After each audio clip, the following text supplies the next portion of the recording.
Question. What law school did you attend, and where did you place in that class? And the other question is, could you quickly, I think we all I think I probably have a Reagan. much higher IQ than you do, I suspect. I went to law school on a full academic scholarship, the only one in my class to have a full academic scholarship.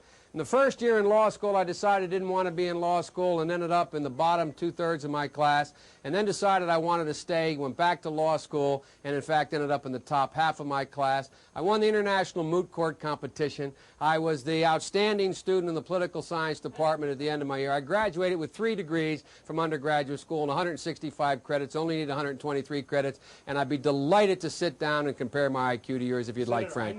If I could say one thing, I think just in my own opinion, I'm not questioning your IQ at all.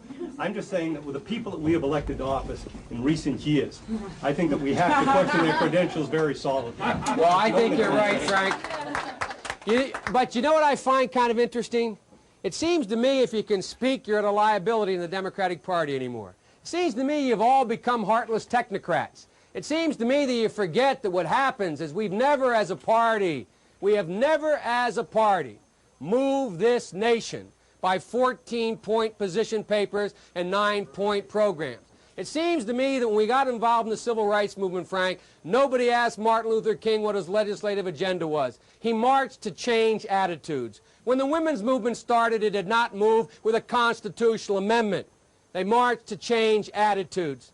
And this party better understand full well that it's about time we change our attitude and we begin to change the attitudes of Americans about what their responsibilities are to the poor, about what their responsibilities are to other people, and about what our responsibility in the world is. And that requires changing attitudes. But Frank, I promise you, you'll see my 15-point plans and 19-point position papers, and you'll be able to make a judgment when Gary Hart and I stand there. Who knows more about foreign policy, Gary or me? And when you see that Dick Gebhardt and I stand there, you'll be able to make a judgment whether Dick Gebhardt or I know more about economic policy. But ultimately, Frank, this country needs a leader, and leaders change attitudes about people.